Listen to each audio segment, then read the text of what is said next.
Loving Church. Yan. So, ulitin ko po sa inyo, yung church na tinatawag po dito, it is not the building, but as tayo po mismo. Pero may kinalaman po yan sa ating panambahan din at sa iyo bilang individual na lumalapit at naglilingkod sa Panginoong Kristo.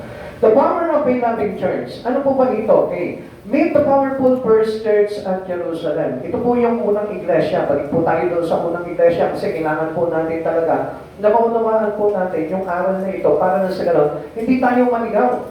Kasi ito po unang iglesia. Binubuo po una ng 120 disciple of Christ Jesus. Supposedly they are 500, but the remaining 120 are willing to wait upon the coming of the Holy Spirit in them. At yan po yung tinatawag na the promise of the Pentecost was fulfilled. Sila po yung nakapaghintay. Yung sinabi sa kanila ni Jesus during the Pentecost, ulitin po sa inyo, ano po yung Pentecost? It was after the Easter Sunday, yung pagkabuhay po ni Jesus, 50 days from the Easter Sunday, dinatingan po sila ng banal na Espiritu ng Diyos. Amen. So, ito po 120 na sinasabi ko po sa inyo, sila po yung naghintay ng presence of the Holy Spirit. Kaya sila po yung kumbaga parang dinatingan at sila po yung naka-receive nung Holy Spirit na yun. And until now, mababanaag po natin yan kapag halimbawa, sabi ko nga po sa inyo, if you are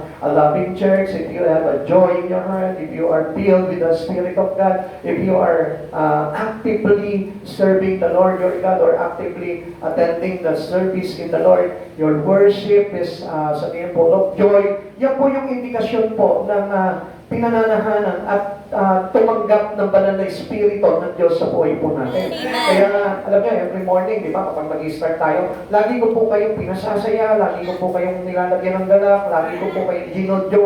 Kasi gusto ko po na mag-ignite yung Holy Spirit sa buhay po natin.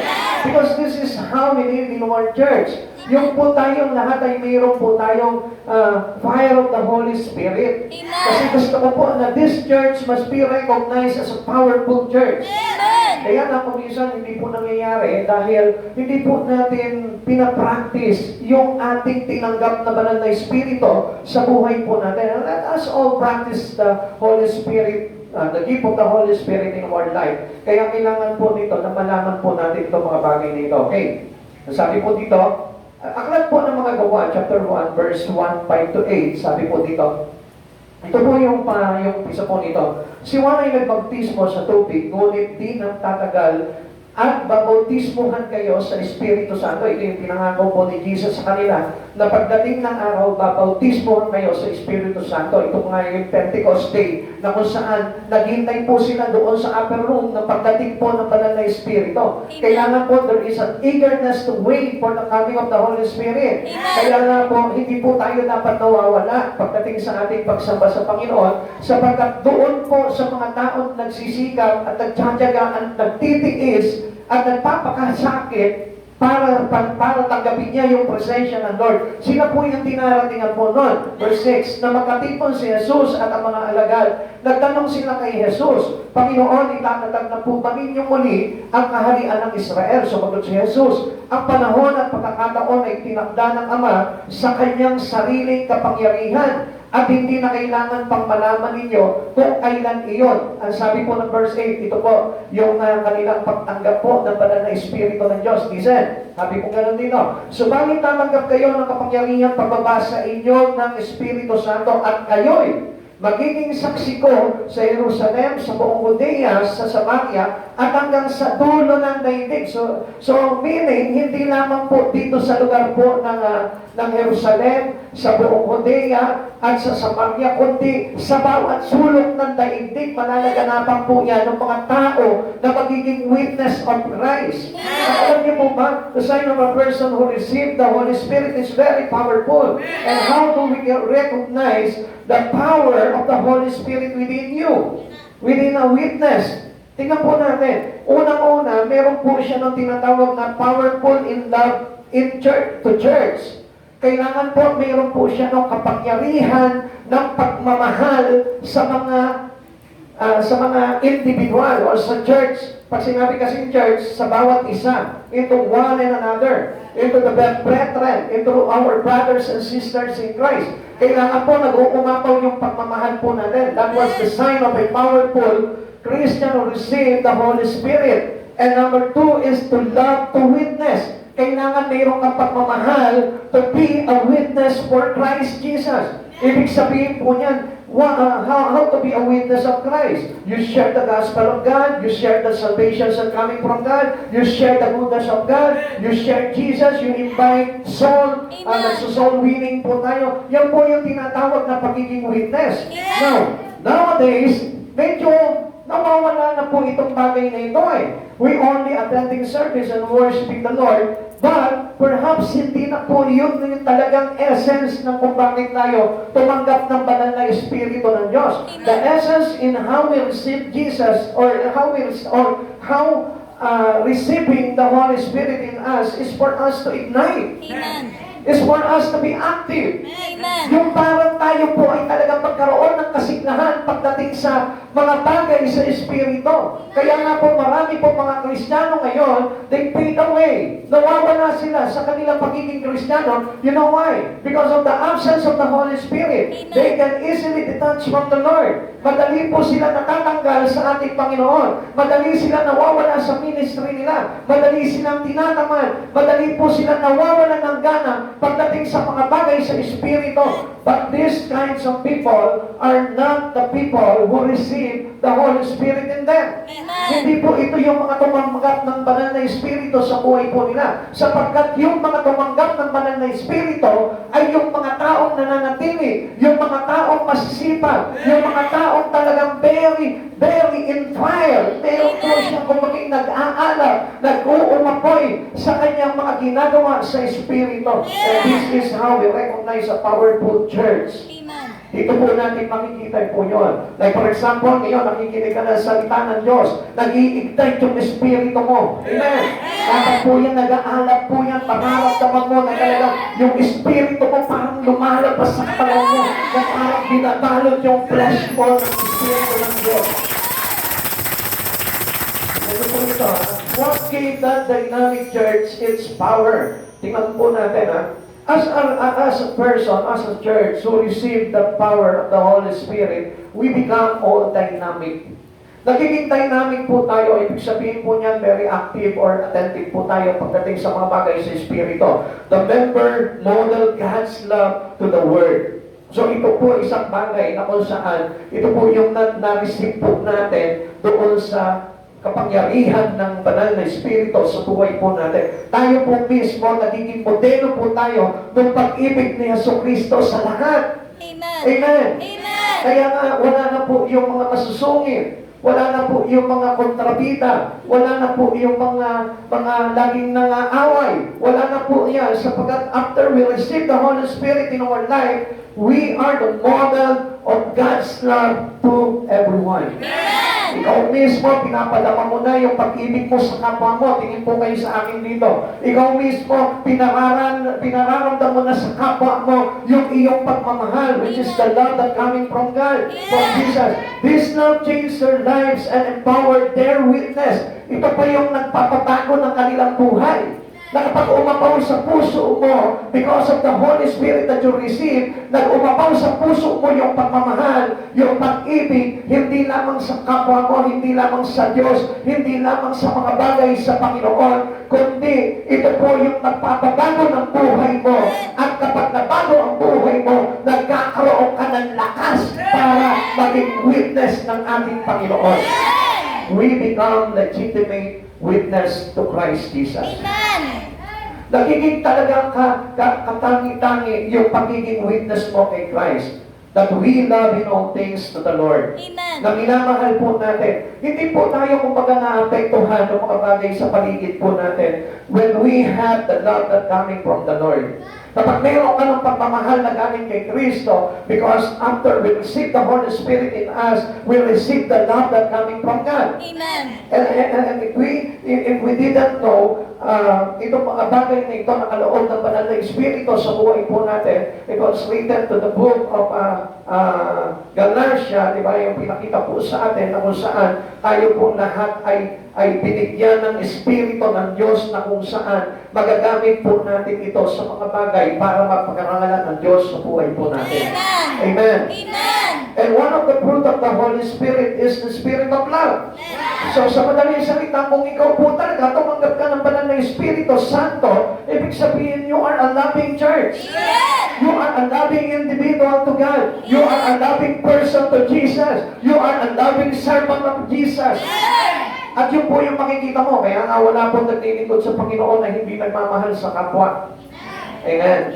Kaya nga kung mapapansin po natin, yung kautusan, yung lahat ng kautusan, He was compacted to by God to us para lang sa ganun po nito.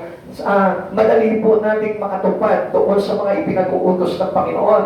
Di ba? Yung dalawang kautusan ay nakahalaw po doon sa pagmamahal.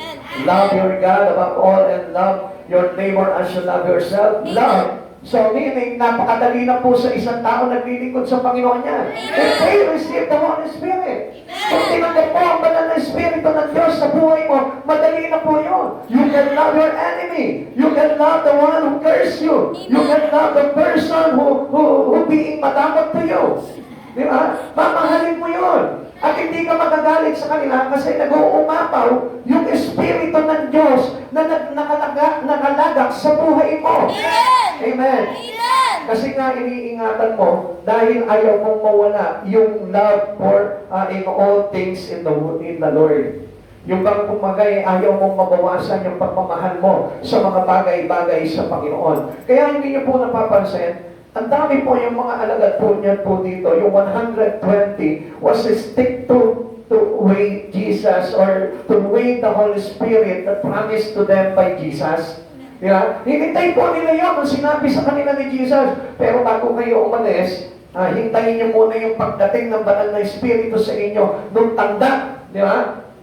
Nang tanda na kayo'y aking mga alagad. Hinintay po nila yun, sinikap nila yun, at hindi po sila umalis sa lugar na yon na patuloy po sila sumasampat, nagpupuri, nananalangin, at naghihintay sa pagdating ng banal na Espiritu ng Diyos. Hindi po sila naiinip. Hindi po yan katulad ng katabi mo ngayon. Na nag-i-start pa lamang po tayo, wala pa sa number 1, naiinip na. Ibig sabihin, it is the sign that they didn't yet receive the Holy Spirit in them. Pero kapag nakikita mo, enjoy na enjoy sa pakikinig yan po yung larawan na kung saan mayroong Holy Spirit sa kanyang katawan. Okay, bago po kayo kawalan ng gana, mag-umpisa na po tayo sa number 1, okay? Why is this beloved church so powerful? Bakit po itong mga mapagmahal na church na ito ay naging makapangyarihan po talaga? Do you want to be a powerful? Do you want to be a powerful? You want to be a powerful Christian? Ikaw ba talaga gusto mo na maging makapangyarihan ng Kristiyano? And this is how the reason why we need to be, why to be a good servant of Jesus. Kailangan po kasi talagang powerful po tayo. And supposed to be, alam niyo po, to become a powerful Christian, kailangan mo pong ipapakita yung iyong kahinaan.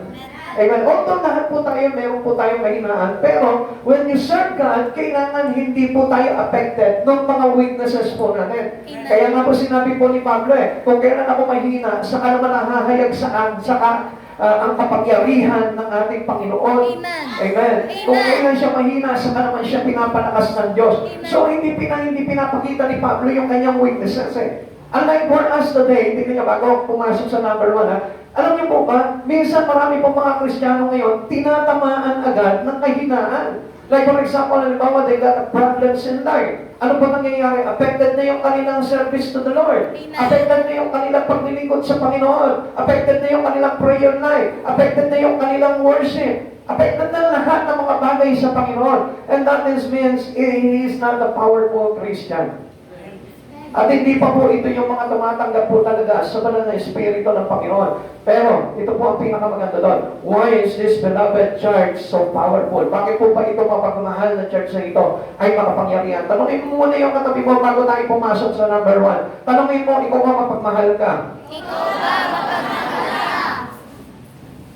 Paano mo malalaman kung mapagmahal ang isang tao? Sige, tingnan mo natin. Bulong mo doon sa katabi mo. Hindi, huwag mo siyang tanongin. Sabihin mo sa kanya kung paano mo malalaman, kung ano yung indikasyon na ang isang tao ay mapagmahal. Maraming boyfriend? Ay, hindi mo yun, ano? Paano mo malalaman? As a Christian, ha? Masaya siya. Yan, kailangan masaya siya, ano? Tingnan mo yung katabi mo ngayon. Oo. Naku, parang hindi mapagmahal, ano? Hindi masaya, eh. Siyempre, di ba, nakakita na po ba kayo ng inlove na malungkot? Di ba? Pag in love ka, minamahal ka, at nagmamahal ka, hindi yan nalulungkot. Masaya, di ba? Amen. Ay, siguro, kung halimbawa, makikita mo yung isang pinasted, o kaya iniwan ang kanyang boyfriend. Di ba? Lagi malungkot yan. So, ibig sabihin, less love yan, kaya gano'n. Amen. Pero yung puno-puno na pagmamahal sa puso, masaya palagi yan. Amen. Para magaling mo yan. Nasa kwarto nila, nag-iisa, pero makita mo sa iyo. Kala ko lumilipad sa alapaap, ano? Diba? Kasi ganun po yung pakiramdam po na nagmamahal eh. Parang ka lumilipad sa alapaap. Why is this beloved church so powerful? Alam niyo kung bakit sila makapangyarihan? Kung bakit ikaw mapagmahal na church sa ito, na isang Kristiyano, alam niyo po kung bakit po sila makapangyarihan? Sige, pasok mga ako tayo, tagal ni Pastor eh. Number 1, they love the Lord. Amen. Mahal nila ang Diyos eh. Amen. No? Mahal nila ang Diyos eh. Now, how can we show that we love God in our life? Paano mo yung mapapakita? Kailangan makita rin sa kapwa mo. Pag mahal mo talaga ang Diyos, kailangan mahal mo rin ang kapwa mo. Hindi mo inaaway yung kapwa mo. Mahal mo yung gawain ng Diyos. Mahal mo yung salita ng Diyos. Mahal mo yung mga bagay sa Panginoon. Okay, basahin po natin, ano?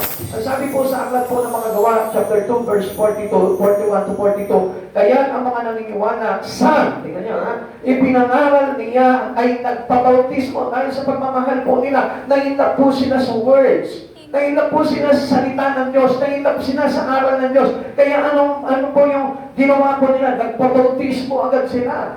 So mamaya makikita niyo kung anong ibig sabihin ng bautismo. At nadagdagan ang mga alagad ng may 3,000 katao ng araw na iyon. Dumagdag agad sa kanila, ano? Kaya nga kapag tayo po, natutunan po natin sa church, natutunan po natin na magmahal sa kapwa po natin, daragdag ng daragdag ang bilang ng mga alagad.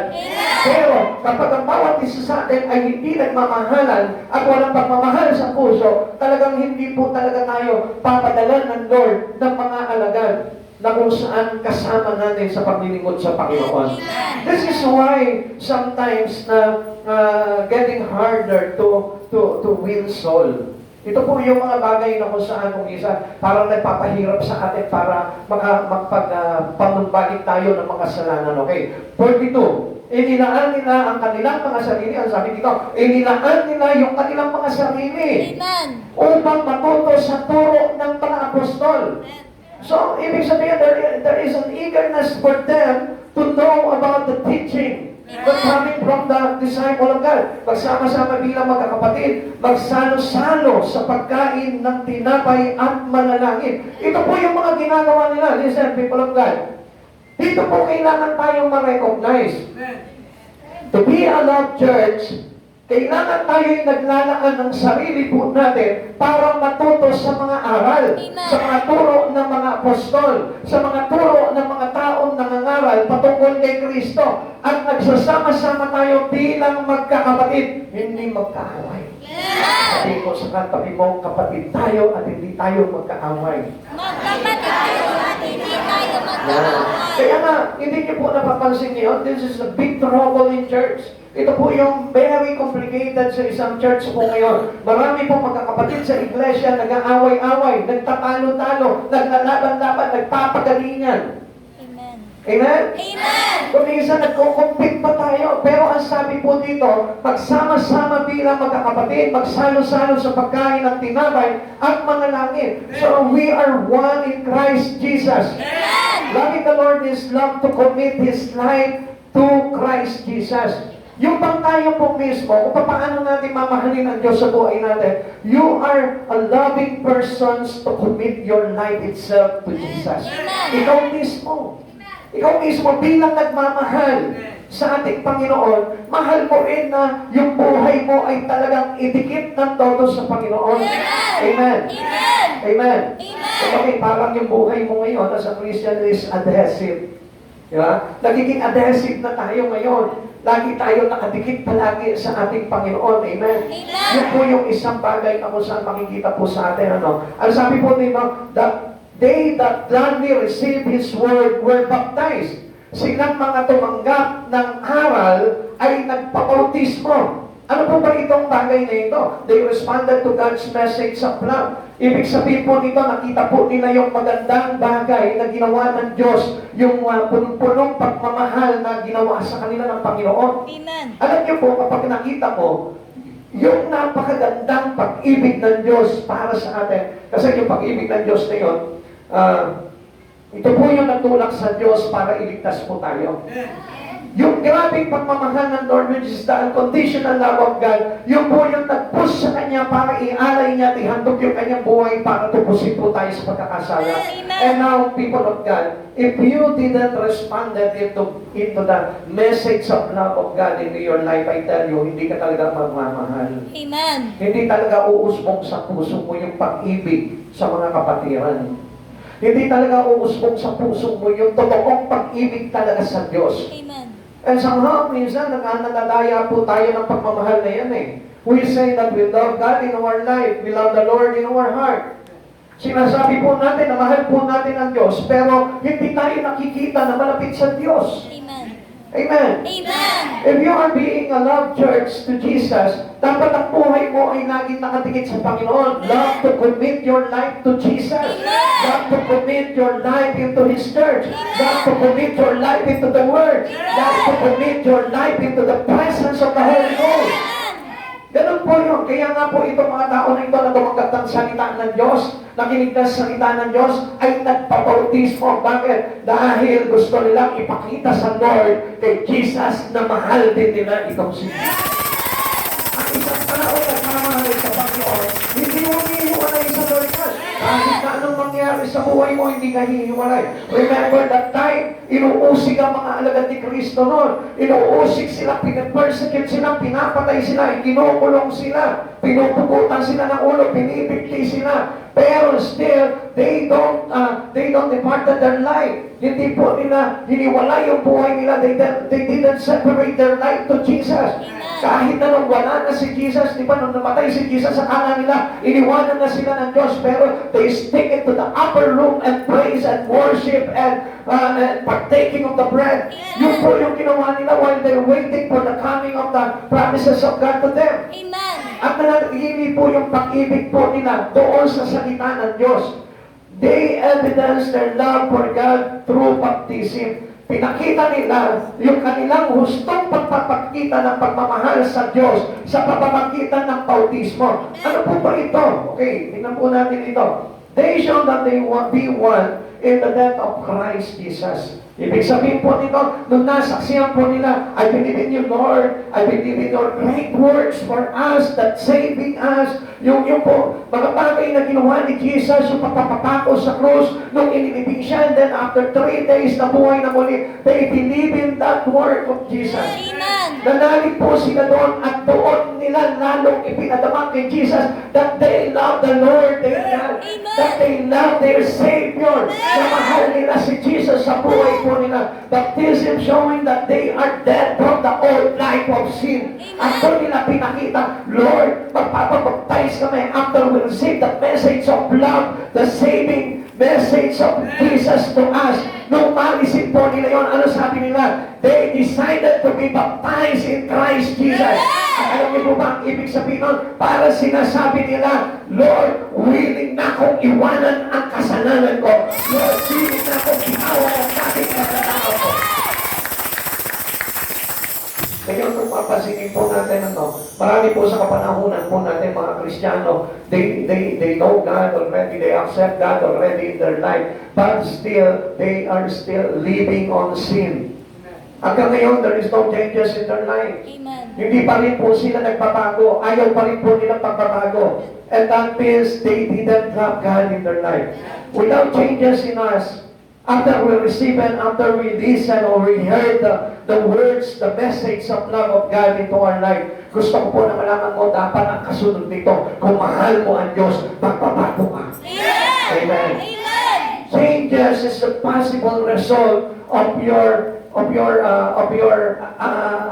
when they accept the words, the message of God in you. Kapag talagang ni-receive mo yung salita ng Diyos sa buhay mo, dapat papasok na po dyan yung changes. And you are willing to be changed. Ikaw mismo, meron kang desire na talagang pabago yung buhay mo sa Panginoon.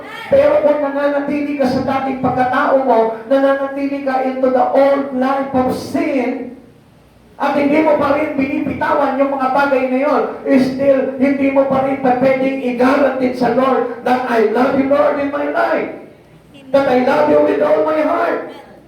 Hindi natin pwedeng sabihin, I love you, Lord, with all I am.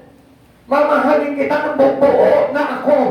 So kung titignan po natin yan, marami pong tao, they love God, but they don't want to be changed. Amen. This is not the right love that having for the Lord. Hindi po ito yung talagang pagmamahal na dapat na ipakita natin sa Panginoon. Kasi supposed to be, kapag nagmahal ka talaga sa Panginoon, yung buhay mo kailangan nakadikit na sa Panginoon. Amen. Kaya nga, nung time na na-receive po nila yung mga aral na mula po sa pinangangaral ng mga apostol, sila po ay nagpabautismo. At larawan po ito ng kabutihan, ng kagandahan, ng pag-ibig ng ating Panginoong Jesucristo para sa ating lahat. Amen. At yun po yung naglagay sa kanila para hindi na sila mahiwalay pa kay Kristo. At ito po ang ibig sabihin po noon, communion and baptism shows God's love. Ipinapakita po dito, ano po ba yan? Minsan akala natin, communion, sige, mag-partake tayo, breaking of the bread tayo. Akala natin, ganun lamang po kasimple yan. If we commune our life to Jesus, ibig sabihin po nito, yung nananatili ka na. Yung mananatili ka na sa Kanya. Yung hindi ka na bibitaw sa Kanya. Pero many people nowadays, ang bilis bumitiw sa Panginoon. Amen. So, ibig sabihin po niya, they didn't really love God into them. Hindi talaga nila mahal ang Panginoon sa buhay nila.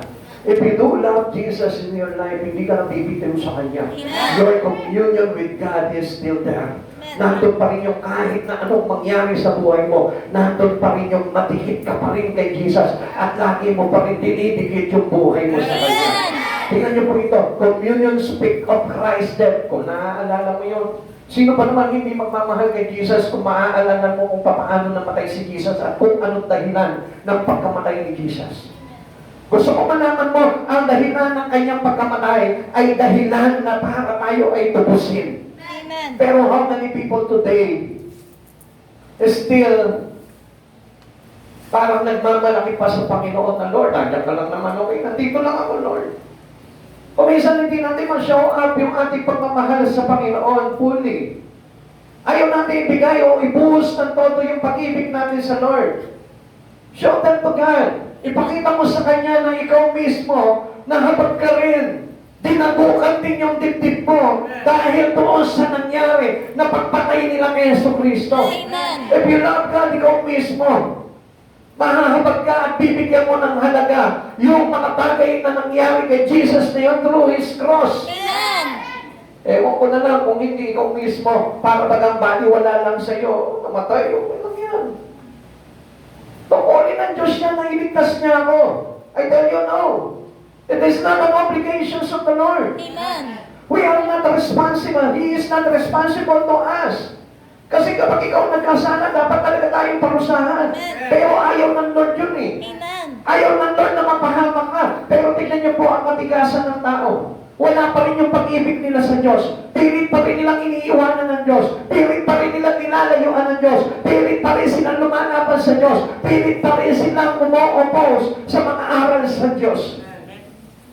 Yung bang maalala mo lamang po yung kamatayan ni Jesus, ikaw na mismo, para makukonsensya ka na sa sarili mo, dahil sa akin po.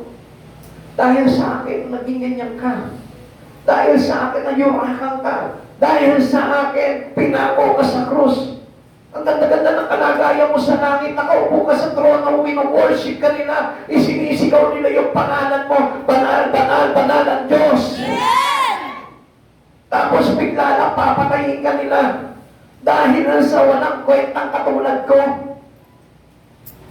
na hindi man lamang nagbabago nung makita kita na pinakay ka nila sa krus, ni wala man lang pagbabago nangyari sa buhay ko, ni hindi ko man lang dinesire na baguhin yung ugali ko, ni hindi man lang tumibok ang puso ko para sa kapwa ko. Pansinin mo mga kapatid sa Panginoon, communion is to close to Jesus. So, ang ibig sabihin po nito, if you have communion with the Lord, kailangan ang buhay mo talaga naka-stick na sa Panginoon. Amen. Pero bakit meron pang mga pagkakataon na parang nilalayo ka pa ng mga bagay sa mundo na ito sa ating Panginoong Jesucristo? Partaking of the bread means one in Christ Jesus. Yung tayo po, kapag pinapartake po natin yung banal na tinapay, diba kapag tayo po ay nagtitira, pero po dito, nagko-communion po tayo dito. Alam niyo po ba ang ibig sabihin nun? Yung katawan ni Jesus na gulang-gulangin, putol-putol, ay ipinapahagi sa iyo. Kaya inalaw ni Jesus yun na magkaluray-luray yung kanyang katawan para malaganapan ang bawat katawan ng tao sa buong mundo. Amen. Amen. Sabi po dito ng 1 Corinthians 11:23-26, sapagkat ito ang turo na tinanggap ko mula sa Panginoon at ipinibigay ko naman sa inyo. Noong gabing siya ipanagkanulo, ang Panginoong Jesus ay dumampot ng tinapay. Alam niyo po ba kung ano po ba yung ipinapahiwatig ng Panginoon dito? Ganito ang gagawin nila sa aking katawan bago po ipagkanulo po si Jesus dito. Ganito ang gagawin nila sa aking katawan. Pinagpira-piraso niya yung tinapay na yun, which is a sinisimbolo nun, yung kanyang katawan. Amen. Pinipira-piraso ito para isangkap sa buhay mo, para ikaw mismo mapalitan yung katawan mo, para mailigtas ka ni Jesucristo. Amen. Nagpasalamat at pinagpira-piraso iyon at sinabi, ito ang aking katawan na inihahandog para sa iyo, sa iyo, sa iyo, sa akin, sa ating lahat ng mga tao. Gawin niyo ito bilang paglalaanan sa akin. Kung hindi po natin alam kung bakit po tayo dito nagko-communion, it is really because we remembered what the greatest thing that done by God into your life. Amen. Pinapakita niya sa iyo, pinapaalala niya sa iyo, anak, ganito kita kamahal. Now, if you didn't love God into your life, I tell you, wala kang kwenta. Walang kwenta ang sino mang hindi nagmamahal kay Jesus. Amen. Dahil sa kabila nito, nagkapunit-punit yung kanyang katawan, nagkahati-hati yung kanyang katawan para lamang tayo ay masangkapan nito at yung gagawin niyang pagpapapako sa krus at pagkamatay, maging kasangkapan ka o maging kapraktikan ng bagay na yun. Amen. Kaya nga tinawag na partaking. Ibig sabihin, we partake into what God did for every one of us. Amen. Kasama ka kabilang ka doon. Amen. Kapahagi ka ng ginawa ni Jesus na yun. Kaya nga ibinapahagi niya sa iyo yung katawan niya. Amen. Para maging bahagi ka. Pero, how many people denied it? You know why? And sometimes maraming tao, they deny to receive the body of Christ, the piece of the body of Jesus that given to them by Jesus itself. Minsan tayo po mismo, hindi natin tinatanggap yung katawan na yun. And you know why? Bakit? When you break your communion with Christ Jesus, kapag ikaw mismo hindi ka nakikipag-commune sa Lord, kapag ikaw mismo hindi mo dinidikit yung buhay mo sa Kanya, kapag ikaw mismo hindi mo minamahal yung mga bagay na ginawa ni Jesus, you are apart, you are separated. Amen. Kaya na tayo ibinilang ng Diyos bilang iisang katawan. Kaya kung papansinin po natin what is a church, it is the body of Christ. It is consists with the body of Christ, a one body in Christ. At tayo po yung mga parte, itong katawan na ito. dahil tayo po ay tumanggap ng tinapay na yun. Pero, you denied the body kung hindi mo ipapakita yung talagang pagmamahal mo kay Kristo. Amen. Amen. Amen. Amen. Amen.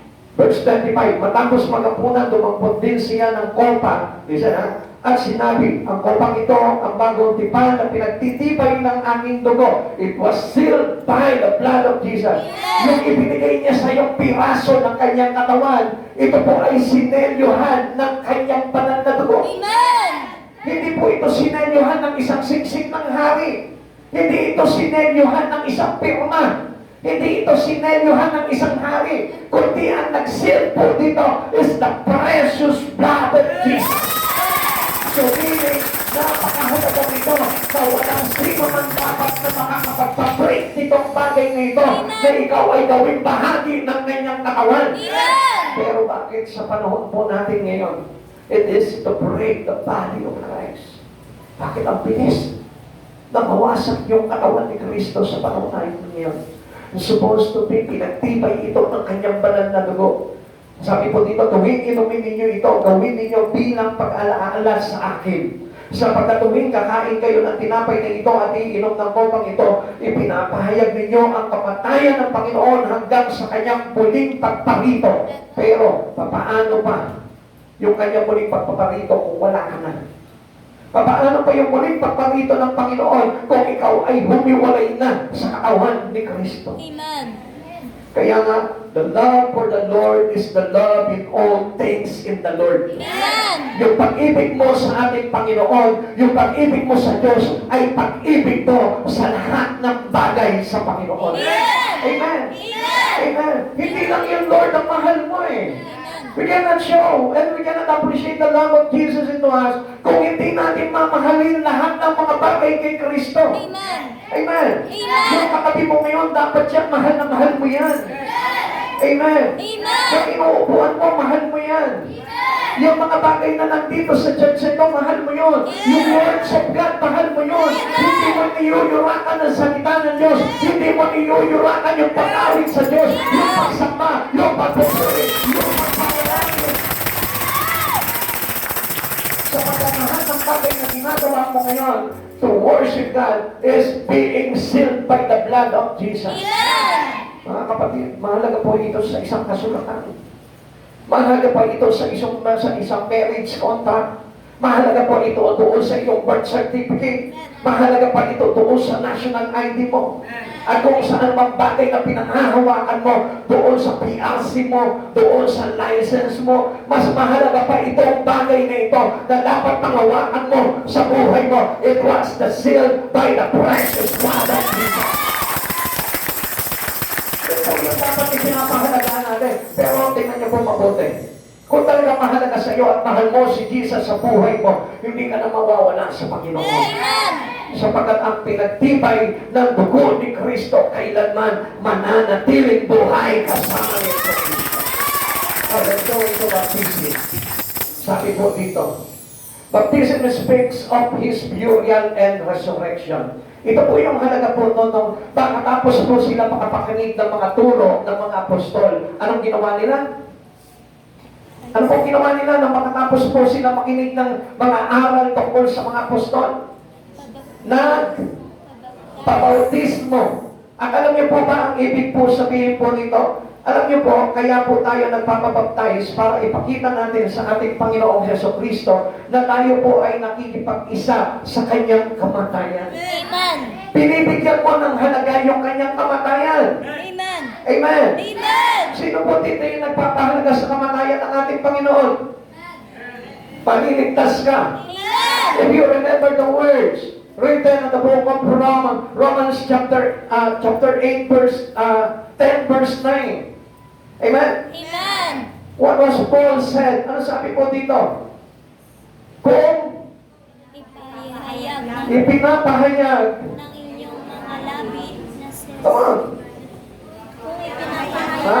Kung ipinapahayag ng inyong mga labi na si Jesus ay Panginoon at buong puso kayong nananalig na siya'y muling binuhay ng Diyos, maliligtas ka. Amen. Amen. Amen. Amen. So napakahalaga po nito. Baptism speak of His burial and resurrection. Kapag po tayo itinulubog sa tubig, ang ibig sabihin po niyan, tayo inililibing kasama ni Kristo. At kapag tayo muling ibinangon, ang ibig sabihin niyan, yun yung resurrection of Christ. So ibig sabihin, tayo naging bahagi ng pagkamatay ni Yesu Cristo. Kaya may kaligtasan po nun. Ay sabi po ng aklat, listen people of God. Ang sabi po ng Mark chapter 16, verse 16, ang mabautismohan ay hindi mapapahamak, subalit ang hindi magpabautismo ay may parusa. Amen. Amen. So kung titignan po natin, napakahalaga po pala ng baptism. Akala natin, sige pastor, ilubog mo na ako sa tubig. Not only that, but you need to love the Lord your God. Kailangan talagang kapag nagpalubog ka, nagpabaptize ka, kailangan mahal mo ang Diyos. Na sinasabi mo, Lord, I will never leave you anymore and I will not forsaking you. Yun na po dapat yung sinasabi ng isang tao dahil sa kanyang pagmamahal kay Kristo. They got baptized in Jesus' name. Siya po ay nagpabautismo kay Jesus sapagkat you now is one with the body of Jesus. Ikaw ngayon ay kaisa na sa katawan ni Kristo. At hindi mo po ba alam, when you are being baptized, you are marked to be with Christ Jesus. Amen. Kaya napakahalaga po ng baptism. Akala po natin ang baptism ay nangyayari po yan kapag yung bata pabibinyagan mo at para magkaroon ng pangalan. Hindi po yun ang tinatawag na baptism. Ang baptism po yung pinapatay tayo sa kasalanan. Ang baptism po yung nililinis tayo sa kasalanan. Ang baptism po is to be changed into a new creation in Christ. Kaya nga, if you do love Jesus in your life, you will be changed. Amen. And kahit na magpabaptize ka na magpabaptize, kung hindi ka magbabago, there is no meaning at all into your life. Wala po sa ipo yun. There's no impact into your life. Kailangan once you baptize, you change. Yung dating bagay na buhay mo sa kasalanan, babaguhin mo na yung bagay na yun. Kaya nga sabi po dito ang sino mang mabautismohan ay maliligtas, ngunit ang ayaw sumampalataya ay paparusahan. Now, kung titignan po natin dito, kaya po tayo nagpapabautismo sapagkat gusto nating maging kaisa tayo doon sa pagkamatay at muling pagkabuhay ni Yesu Cristo. Romans chapter 6 verse 3 to 4, hindi ba ninyo alam na tayong lahat na nabautismohan kay Kristo Jesus ay nabautismohan sa kanyang kamatayan? Nung namatay pa lang si Jesus, lumaganap na sa sangkatauhan yung bautismo ni Jesus sa sangkatauhan. Amen. Dati pinapangarap lang nila yung bautismo ni Juan Bautista ni John the Baptist. Minsan nila nga, dati yun po yung pangarap lamang po nila. Pero ang hindi nila alam, yung dumarating na kasunod ni John the Baptist as may higit pa na bautismo para sa mga tao. Yung kamatayan ni Yesu Cristo ang mapabautismo sa lahat para ay malaganapan ng kanyang kamatayan at tayo ay maligtas. Sa makatuwid tayo ay namatay at nagibing nakasama niya sa pamamagitan ng bautismo upang kung paanong binuhay muli si Kristo sa pamamagitan ng dakilang kapangyarihan ng Ama, tayo rin ay magkakaroon ng panibagong buhay. Panibagong buhay, so the changes coming into your life to those who love their Lord. Kapatid, huwag mong i-insist yung sarili mo. You need to decide to be changed. Or else, walang sa-isa yung ginagawa po natin. Even though you worship every day, if you won't change your life into Christ Jesus, I tell you, there's nothing. Baliwala po yun. Kaya nga po, ang kailangan, ang hinahanap ng Lord sa atin, if you receive Christ, if you are one with Christ, you are now a new creation. Kailangan bago na tayo nilalang. You may change every sin that you have in your life. Take it all out. Tanggalin mo. Ano may yung mga pagkakasala ngayon, unti-unti mo, isa-isahin mo, bakasin mo sa buhay mo ito. And the willingness to change, and the willingness to be close to Jesus, and the willingness to serve Him. Gawin mo yung bagay mo. Amen. Magpabago ka, huwag mong i-insist, huwag mong ipilit yung sarili mo. Huwag mong ipilit yung katauhan mo. You must be changed. Amen. Sayang. Sayang yung pagkamatay ni Jesus. Sayang yung baptism na ipinalaganap ni Jesus para tayo'y maging bahagi ng kanyang kamatayan at muling pagkabuhay. Amen. Tignan niyo po ito, ha? Bakit po ba itong bautismo ay pagpapakita ng pag-ibig po natin sa Panginoon? Baptism shows our love for Christ. Listen, tignan niyo po ito. Because baptism is following Jesus. Ang ipinapakita po kapag tayo po ay nabautismohan, tayo po ay may pag-ibig na sumunod kay Kristo. Amen. Pero marami po mga Kristiyano wala pa rin po nito. Yan po yung nakakapagtaka eh. After they baptize in Christ Jesus, pero they still doesn't want them to follow Jesus. Amen. Amen. They want to go to church. They want to attend service. They want to listen to the words. But the love to follow Jesus is never. Yun ang wala eh. Amen. Willing ka makinig ng salita ng Diyos. Willing ka umawit. Willing ka mag-church. Pero ang wala, yung iyong love to follow Jesus. Yung pagmamahal mo na sundin yung mga bagay kay Jesus. Amen. Mateo chapter 3 verse 15 to 17, subalit sumagot si Jesus, hayaan mong ito ang mangyari ngayon. Kasi, di ba Jesus? Ginawa niya po, isinakatubaran niya po yung dapat na mangyari. Ano po ito? Nagpapagtay siya dito kay John the Baptist sapagkat ito ang nararapat natin gawin upang matupad ang kalooban ng Diyos. Kaya pumayag din si Juan. Kaya nga tayo mismo. We need to follow the example of Christ Jesus in our life. Nang mabautismohan si Jesus, kaagad siyang umahon sa tubig. Sabi po dito, nabuksan ang langit at nakita ni Jesus ang Espiritu ng Diyos na bumababa parang isang kalapati na dumako sa Kanya. At isang tinig mula sa langit ang nagsasabi, ito ang minamahal kong anak na lubos kong kinatuluyan.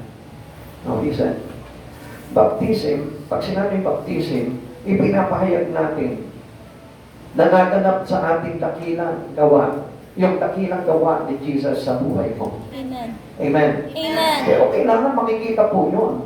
When you are baptized in Christ Jesus, kapag ikaw nagpabautismo, kailangan makita na sa iyo yung dakilang gawa ni Jesus. Amen. Amen. Amen. Ano sabi po nung ama sa kanya? Yung isang tinig mula sa langit na nagsabi, ito ang minamahal kong anak na lubos kong kinalulutan.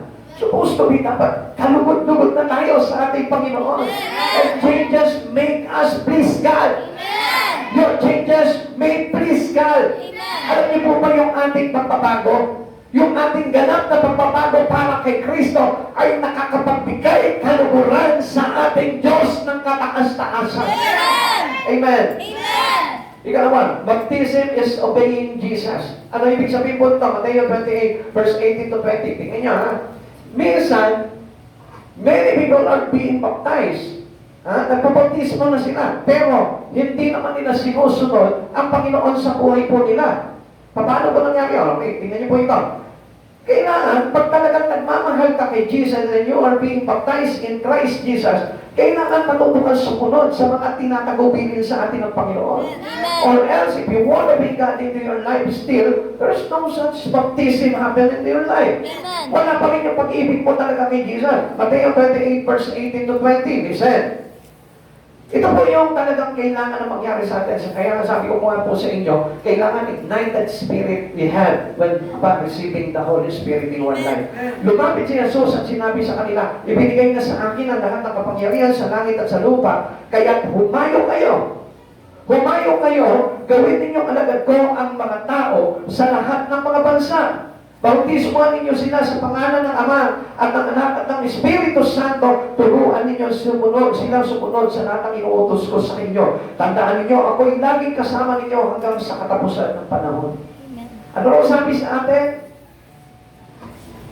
For us to be His witness. Kailangan you must be a witness to Christ already. Amen. Those who love the Lord, witnessing Lord in His life.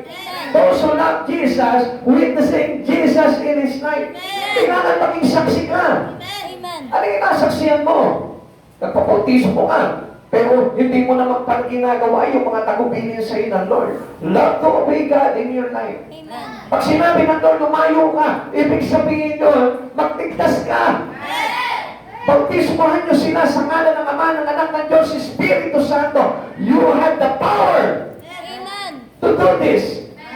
Mayroon tayong kapangyarihan, binigyan tayong bawat isa na tumanggap kay Kristo, na bautismohan kay Kristo. Mayroon tayong kapangyarihan na magbautismo sa ibang tao para mabago ang buhay nila at maging kaisa sa ngalan ni Kristo. Amen. If you want to that, walang sa isa yung ginagawa mo. Lahat po tayo. Kaya lang, kung minsan nakala po natin, Pastor, di ba kayo lamang po yung dapat na humahayo? Hindi, sabi ng Lord sa mga alagad niya eh. Alam niyo po ba, ngayon sa panahon po natin, hindi na po ganito ngayon yun, nawala na eh. It's all paid. Yung mga bagay na nasaksihan nitong mga first church nung araw, itong mga unang alagad ni Kristo, yung nasaksihan nila, it is not the same with our witness today. Mahina. Nagkamali na, bakit ko po sinasabi? Kasi dati, sa kanila, ang mga dumadagdag, alagad ni Kristo.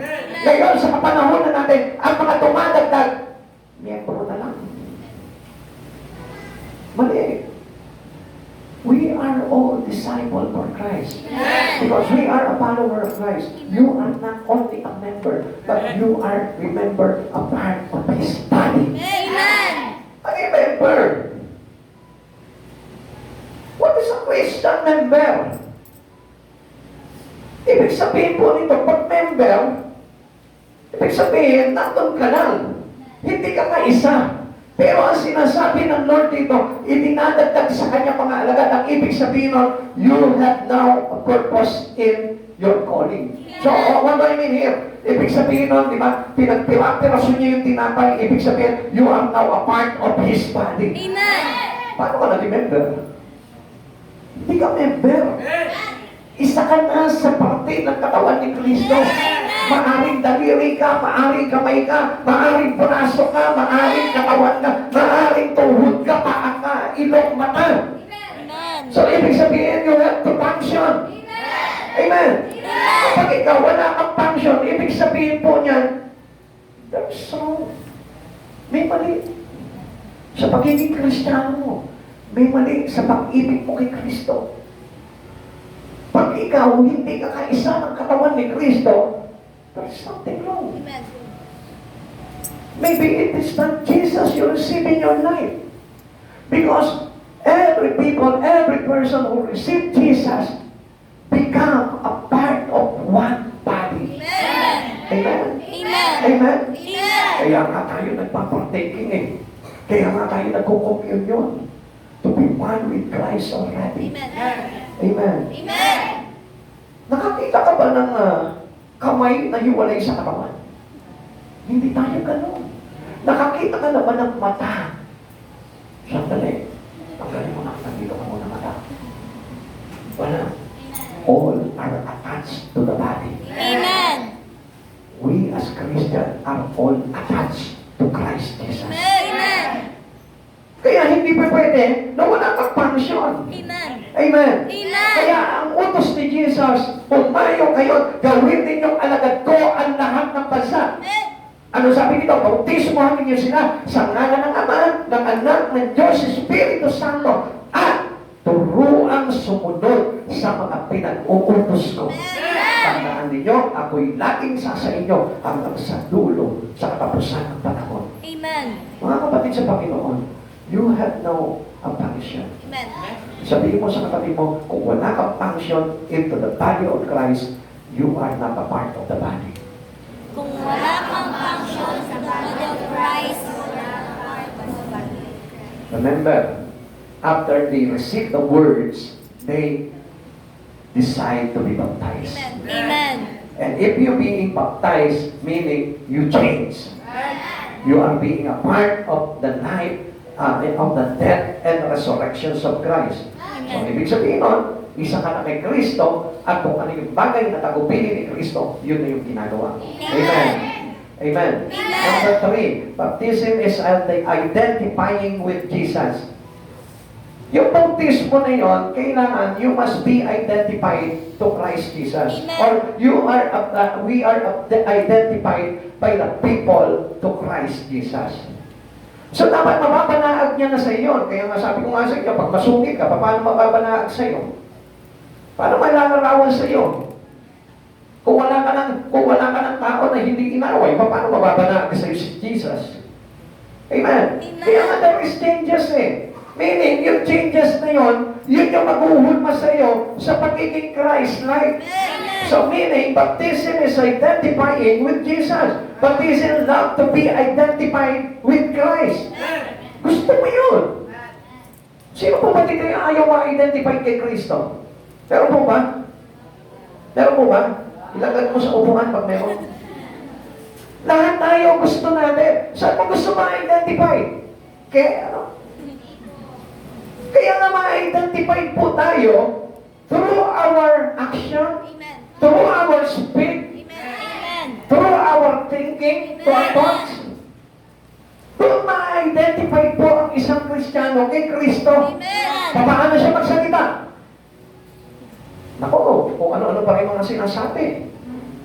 Naku, laban pa rin sa kapwa ang sinasabi. Ano yung iniisip? Masama pa rin ang isip. Ano yung tinagtipok ng puso? Masama pa rin. Ano yung ginagawa? Hindi pa rin mga Diyos. Amen. Amen. Amen. Amen. How can we be identified with Christ Jesus? Okay, ang sabi po dito, mga Gawa chapter 2 verse 41, kaya ang mga naniwala sa pinangaral niya ay nagpabautismo at nadagdagan ang mga alagad. Ha? Ito yung sinasabi ko sa inyo. At nadagdagan ang mga alagad. Hindi sinabi dito, at nadagdagan ang mga miyembro. Wala ano? Sabihin mo, tanungin mo ngayon yung katabi mo, miyembro ka ba ng church na ito? Miyembro ka ba ng church na ito? O, anong sasagot niya ngayon? Ha? O, ano ka ngayon? Yan. Alagad ka ni Jesus, follower of Christ, disciple of Christ. Amen. So, ibig sabihin po nito, mayroon ka ng tungkulin bilang bahagi ng katawan ni Kristo. Meron ka bang katawan? Meron ka bang bahagi ng katawan na walang function? Tatanungin ko po kayo. Meron po ba? Wala po. Ha? Wala po. Pagka meron, ibig sabihin nun, it's either yung nanggagaling dito. Ha? Di ba? Kasi dumi lang yan eh. O kaya yung pagkakinanya mo dito. Ha? Dumi lang yun. So, ibig sabihin, hindi tayo dumi. Amen? Amen. Amen? Amen. At hindi niyo po ba alam na kapag ang isang tao, ang isang Kristiyano ay dumi, anong ginagawa? Natapon. Ha? Saan mo nang nagaling yung dumi? Kailangan itapon mo yun kasi hindi makakabuti yun sa katawan mo eh. Amen? Lahat ng dumi, kaya ngayon pati yung toxic sa katawan, tinatanggal yun. You are not a toxic Christian. Amen? You are a part of the body. Kaya walang parte ng katawan na walang function. Amen? O tanungin mo ulit yung katabi mo, member ka ba? Member ka O alagad? o alagad? Pag alagad, may function. Amen? Amen. Intindihan natin? Amen. Okay, tuloy po natin kung nagkakaintindihan tayo. Ikalawa, paano ba naging powerful itong beloved church na to? They love one another. Mostly, sinasabi nila, I love the Lord in my life. Mahal ko ang Diyos sa buhay ko. Pero, hindi ang kaaway ko. Hindi yung kapitbahay ko. Hindi yung hindi marunong makisama sa akin. Hindi sila yung mahal ko. Pero ang sabi ng Lord, para maging powerful church, a loving church ka kay Jesus, kailangan they love one another. Amen. Tingnan mo yung tabi mo. Tanungin mo sa kanya, kaya mo ba akong mahalin? Kaya mo ba akong mahalin? Nasabi niya, siyempre, sasabihin niya, oo naman. Mamaya-maya. Bukas kaya. Pag medyo nairapan mo kaya yan, kaya ka pa kaya mahalin yan. Pagka kaya itanong ka niya at hindi ka ng pangutang, mamahalin ka pa kaya niya? Ha? Tama ko? Tanungin mo nga ulit siya, kaya mo ba ako mahalin? Kaya mo ba ako mahalin?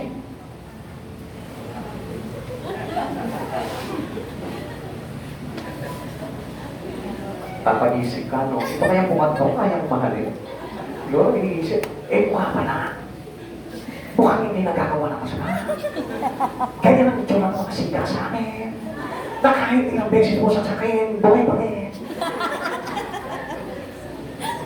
Ano? Tawa-tawa kayo dyan. Ganyan naman talaga tayo. Di ba? Pag ang mga itsura, naku, mukhang hudong. Paano mo mamahalin ko? Mukhang magdarambong, mukhang rapist. Tawa kayo dyan, kayo na yun. Di ba? Kung isa magkaganon, sa mukha pa lang, sa itsura pa lang eh. Hinahagulan na natin. Di ba? Ano yun? Don't judge the book by its face. Let's go over. Don't judge a Christian by his face. Di ba? Kung minsan nga kung sino yung mga mukhang mamamatay tao, sila pa yung mga nababol. Di ba? Kung sino yung mga anghel, sino yung gano'n? Sino mo yung katabi mo? O, di ba? Kunyari, an angelic face, angelic face. Ha? Ano? Yung pala, kapag halimbawa, medyo nagawa mo lang masama, unti-unti tumataas yung sunbay. Amen. Tapos yung pakpak, puti, nagiging black. Yeah? They love one another. Sabi po ng Gawa, chapter 42 to 46, inilaan nila ang kanilang mga sarili upang matutos sa turo ng mga apostol, magsama-sama bilang magkakapatid, magsalo-salo sa pagkain ng tinapay at manalangin. Dahil sa maraming himala at kababalagang ginawa sa mapamagitan ng mga apostol sa Jerusalem, naghari sa lahat ang takot, nagsama-sama ang mga lahat ng sumasampalataya. At ang kanilang mga ari-arian ay itinuring na para sa lahat. Na wala pa ikadamutan, ano? No? Amen. Tanong mo katabi mo, nadamot ka ba? Nadamot ka ba? Yan. Ibig sabihin mo yan, hindi marunong magmahal sa kapwa yan kapag madamot ka. Amen. Amen. Amen. One of the signs. Pag ang isang tao madamot, hindi marunong magmahal ng kapwa. Oh, di ba? Amen. Di ba? Uy, hindi, pastor, ako, bakit ako? Matamot ako, pero nagmamahal ako. Sino minamahal mo? Yung nagbibigay sa akin. Yan ang mahirap mo na. Okay, tuloy mo natin. Verse 45. Ipinagbili nila ang kanilang mga ari-arian at mga napagpilahan ay ipinamahagi sa bawat isa ayon sa kanyang pangangailangan. Araw-araw sila'y nagkakatipon sa templo at nagpipilusok ng tinapay sa kanilang mga tahanan na masaya at may malinis na kalooban. Ito yung mga nagmamahal sa Panginoon. Yung merong malinis na kalooban. Ito yung nagmamahal sa kapwa. Yung puno-puno ng kalinisan Amen. sa kalooban. Kaya nga, gusto ko po na malaman po ninyo, tayo po nagmamahal dapat sa kapwa po natin. Amen. Amen. At hindi po natin tinatangi yung mga bagay po na yun sa buhay po natin kahit sino pa po yan. Amen. Amen. Amen. Amen. Kaya nga sabi ng Lord kahit na yung kaaway, ibigin mo Pakainin mo, huwag mong lasunin. Amen. Kaya, Amen. hindi naman sinabi ng Lord, mahalin mo ang kaaway mo, pakainin mo na may lason. Pakainin mo, pray for them, bless them. Diba? Amen. Yan yung sinabi sa atin ng Lord Kaya nga tayo po mismo, kailangan matuto po tayo magmahal sa Kanya. Amen.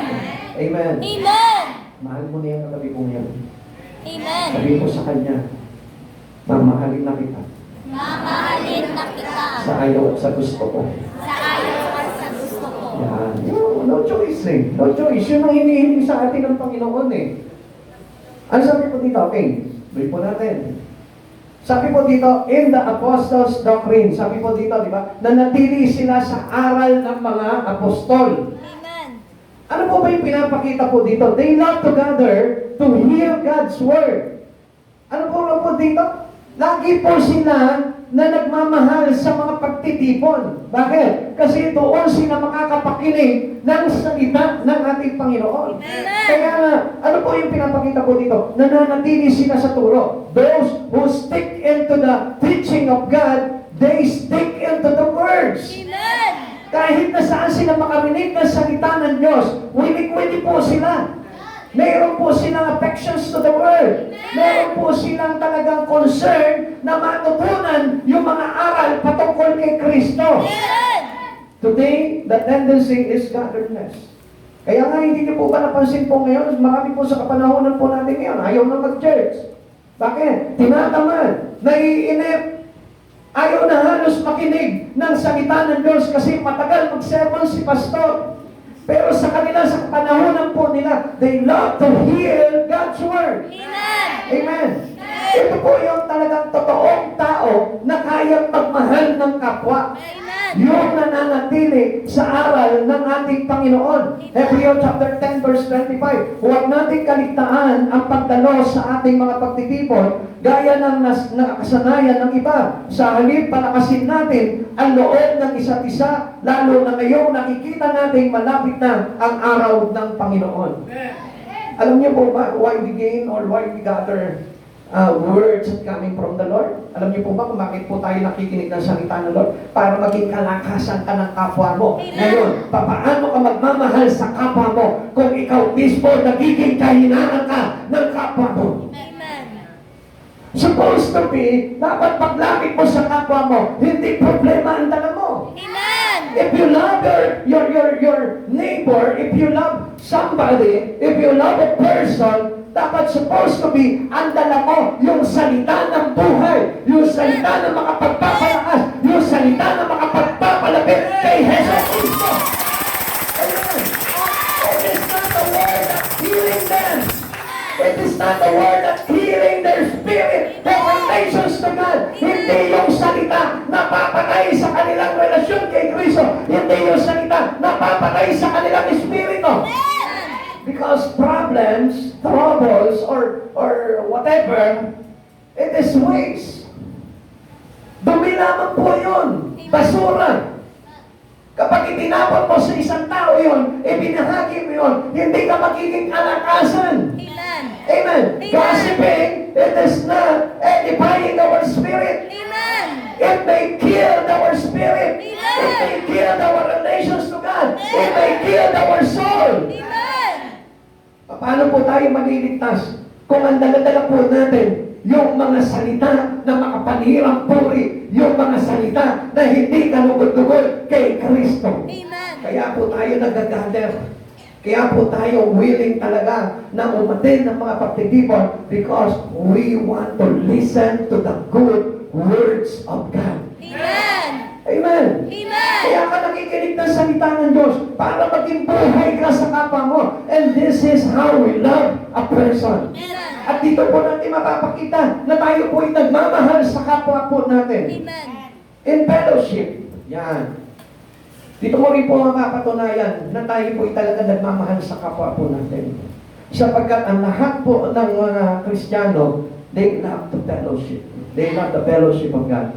This is the great reasons for gathering to worship. Alam niyo po ba, ito po yung kung bakit po tayo nagpe-fellowship, because we want to worship God in our life. Christians to love one another, kailangan po mayroong tinatawag na fellowship. Di ba nga sa mga magkakaibigan, lagi kayo nagsasama-sama. Bakit nagmamahalan kayo mga magkakaibigan? Pero, alam niyo po ba, masigit ang pagmamahal ng mga magpakapatid sa Panginoon. The closest bond is that we are members of His body. Kaya tayo nagpe-fellowship kasi iisang bahagi na lang tayo. Iisang katawan na lamang po tayo. Kaya kung halimbawa, ikaw, laban ka kay kapatid na ganito, laban ka kay brother, laban ka kay sister, ibig sabihin po nito, hindi ka bahagi ng katawan ni Kristo. Kaya nga po tayo nagbabanding, close bonding, sapagkat tayo po pinagkaisa na ni Kristo. Subalit, kapag ayaw mo, kabanding yung mga kapatiran mo, I tell you, you're not belong to the body of Christ. Listen, gusto ko po na mapakinggan mo ito. Kapag na ayaw mo ang pagtitipon, ang gawain ng Panginoon, na makikiisa mo sa mga kapatiran, I tell you, hindi ka pa bahagi ng katawan ni Kristo. Amen. Amen. Amen. You are, ano sabi po natin kanina dito? Dumi ka lang sa katawan. Amen. Amen. Amen. Isa ka lang dumi sa katawan, nakahiwalay. Amen. Amen. Amen. Kaya nga, kung babasahin po natin 1 Corinthians chapter 12, okay, basahin po natin ito para maunawaan po natin. 1 Corinthians chapter 12, pakinggan niyo po mabuti ha. Kaya po tayo nagpe-fellowship kasi parte na tayo ng katawan. Listen, naunawaan po natin? Amen. Kaya ka nandito ngayon kasi kabahagi ka na ng katawan ni Kristo. Amen. At ang bahagi, sabi ko nga po sa inyo, it is functionable. Amen. Amen. Kapag ayaw mo mag-function, ibig sabihin yan, hindi ka bahagi ng katawan. Sabi po ng chapter 12, ang ipinaliliwanag ko naman sa inyo ngayon ay tungkol sa mga kaloob ng Espiritu. Mga kapatid, ibig kong maging maliwanag sa inyo ang mga bagay na ito. Noong hindi pa kayo sumasampalataya, kayo'y napapaniwala sa kung ano-anong mga Diyos-Diyosan na di makakapagsalita. Alam ninyo iyan, kaya't ibig kong malaman ninyo na kailanmay di masasabi ng sino mang kinakasihan ng Espiritu ng Diyos, sumpain si Jesus, at hindi rin masasabi ni man Panginoong Jesus kung hindi siya pinapatubayan ng Espiritu Santo. Iba't ibang kaloob, ngunit iisa lamang ang Espiritu nagkakaloob ng mga ito. Iba't ibang paraan ng paglilingkod, ngunit iisa lamang ang Panginoong pinaglilingkuran. Iba't ibang mga gawain, ngunit iisa lamang ang Diyos na sumasalahat ng taong gumagawa ng mga iyon. Ang bawat isa ay binigyan ng kaloob na naghahayag na sumasampalataya ang Espiritu para sa ikabubuti ng lahat. Sa isa'y pinagkalooban sa pamamagitan ng Espiritu ang kakayanang magkapagpahayag ng aral ng Diyos. Ang sa isa'y ang kakayanang makaunawa ng aral ng Diyos. Ang iisang Espiritu rin ang iyon ang nagkakaloob sa iba ng malaking pananalig sa Diyos at sa iba'y kapangyarihang mapagpagaling sa mga may sakit. May pinagkalooban din ng kapangyarihan gumawa ng mga kababalagan. May pinagkalooban naman ng kahusayan sa pagpapahayag ng salita ng Diyos. At may pinagkalooban din ng kakayanan makakilala kung alin ang kaloob na mula sa Espiritu at kung alin naman mula sa masamang Espiritu. May pinagkalooban ng kakayanan magsalita sa iba't ibang wika at sa iba naman ang magpaliwanag niyon. Ngunit isa lamang ang Espiritu ang gumagawa ng lahat ng ito, ang namamahagi ng iba't ibang kaloob ayon sa kanyang mga ibigan. Tuloy po natin. Sapagkat si Kristo ay tulad ng isang katawan na may maraming bahagi. Bagamat binubuo ng iba't ibang bahagi, iisa pa rin katawan. Tayo lahat, maging Hudyo o Grego, Alipino o Malaya, ay binautismo sa iisang Espiritu upang maging isang katawan. Amen. Tayo lahat ay pinainom sa isang Espiritu. Ang katawan ay binubuo ng maraming bahagi at hindi isang bahagi lamang. Kung sasabihin ng paa, hindi ako kamay, kaya't hindi ako bahagi ng katawan. Hindi nga ba ito bahagi ng katawan? Kung sasabihin ng tenga, hindi ako mata, kaya't hindi ako bahagi ng katawan. Hindi na nga ba ito bahagi ng katawan? Kung panay mata lamang ang buong katawan, paano ito makaririnig? Kung panay tenga lamang ang buong katawan, paano ito makakaamoy? Subalit inilagay ng Diyos ang bawat bahagi ng katawan ayon sa pinabuti niya. Hindi maituturing ng katawan kung ito'y isang bahagi lamang. Ngunit ang totoo'y marami ang mga bahagi, ngunit iisang katawan lamang. Kaya hindi masasabi ng mata sa kamay, hindi kita kailangan, ni ulo sa mga paa, hindi ko kayo kailangan. Sa katunayan, ang mga bahaging waring mahihina, ang siya pa kailangan, ang mga bahagi ng katawan na inaakala natin hindi gaano kapuri-puri ay pinag-uukulan ng higit na pag-aalaga. Ang mga bahaging hindi likas na maganda ay siya nating pinapaganda. Hindi na ito ang kailangan gawin sa mga bahaging sadyang maganda. Nang isaayos ng Diyos ang ating katawan, binigyan niya ng higit na karangalan ang mga bahaging di gaanong marangal upang hindi magkaroon ng inggitan. At sa halip, ang lahat ng mga ay magmamasakitan. Kung nasasaktan ang isang bahagi, nasasaktan ang lahat. Kung napaparangalan ang isang bahagi, magagalak ang lahat. Kayo nga lahat Kayo man lahat ang iisang katawan ni Kristo, ang bawat isa'y bahagi nito. Naglalagay sa Diyos sa Iglesia, una, ng mga apostol, ikalawa ng mga propeta, ang ikatlo ay mga guro. Naglagay rin siya ng mga gagawa ng mga kababalaghan at magpapagaling ng mga may sakit, mga tagatulong, mga tagapangasiwa, at mga magsasalita sa iba't ibang wika. Hindi lahat ng apostol, propeta o guro, hindi lahat ay binigyan ng kakayanang gumawa ng mga kababalagan. Magpapagaling ang nagpapagaling ng mga may sakit, nagsasalita ng ibang wika, o magpapaliwanag nito. Kaya buong taimtim niyong nasain ang mga kaloob na lalong dakila at ngayon itinuturo ko sa inyo ang pinakamabuti sa lahat. So sa madaling salita, as a body of Christ, as a part of the body of Christ, meron na tayong kanya-kanyang loob. And you must say, what gift having from the Lord? Kung ano man yung gift na yun na meron ka, gamitin mo yun. For us to be functionally working in the Lord, kailangan hanapin mo kung ano yung function yun. Sabi dito, meron tagapangasiwa, meron tagapag-alaga, meron tagatulong, meron tagapangaral, meron nagpapahayag ng salita ng Diyos. Maraming bahagi po yan. At kailangan po matuklasan mo yan. You are not only a member. You are not only a listener. Kailangan do your part as a body in Christ Jesus. Kailangan meron. At kapag halimbawa, ikaw mismo, iniwan mo yung ministry mo, now, putol ka na sa sanga. At ano po sabi po dito? Ang putol sa sanga, ano sabi po dito? Ha? Kung tayo po ay putol sa sanga, hindi tayo makakapamunga. So, ibig sabihin, you are hopeless, you are useless. Wala ka ng karapatan. At ikaw ay matutuyo, sabi po gano'n, at igagatong ka. Amen? Amen. Because Jesus is the vine. Amen? Amen. Siya po yung puno ng ubas. Kaya tayo, naka-attach lamang po tayo sa Kanya. Kailangan dinadaluyan tayo ng bunga. And what is this fruit? Yung bunga mo, because you are functionally working with the body. Kaya kung hindi ka gagawa, at kung hindi ka magpapunction bilang isang bahagi ng katawan ni Kristo, you are no longer a body parts of Christ Jesus. Amen. Amen. Amen. Amen. Amen. In breaking of the bread, sharing communion and remembering Christ, and speaking of Christ's loves at the cross, sabi po dito. Okay. Tignan niyo po mabuti po ito, ha. Kaya tayo nagpe-breaking of the bread para na sa ganun tayo po mismo ay makapagbahagi ng ating pananatili at pakikiisa kay Kristo sa kanyang kamatayan. Lagi po natin inaalala yon, bilang tayo'y parte ng katawan ni Kristo, hindi po kailangan mawaglit po sa atin po yun. Amen. Speaking of Christ's loves at the cross, kailangan po yan. Yan nga po dapat yung dala-dala po natin. It's a strange story that we share from our friends or our neighbor or to other people. Why don't we share the things that God, the things in the Lord? Yun yung pong istorya ng kanyang pagkamatay, yung istorya ng kanyang pagkapako, yung istorya ng mga bagay na ginawa niya para sa kaligtasan ng tao. Amen. Doon naman po, may function na po tayo eh.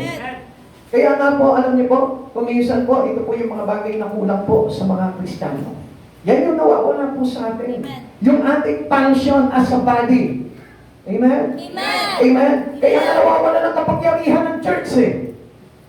Kaya nga hindi na nagiging mapagmahal po ang church ngayon. Kaya nga, mostly in the church today, ano nangyayari? There is division, there is separation, there is strife, there is rivalry. Ang dami pong ganun na po ngayon sa mga churches. Pero they said that they are body of Christ. Iisang katawan po sila, bahagi ng katawan. Pero bakit naglalaban-laban? Mga kapatid sa Panginoon, gusto ko po na makita niyo po yung mga bagay nito because we are one in Christ. Amen. Lahat po tayo dapat magkakapatid. Lahat po tayo dapat nagmamahalan. In prayers, kailangan nagsasama-sama tayo niyan. Bakit? Because to build love for one another. Kasi alam niyo, kapag walang prayer, talagang hindi mabubuo po talaga yung love eh.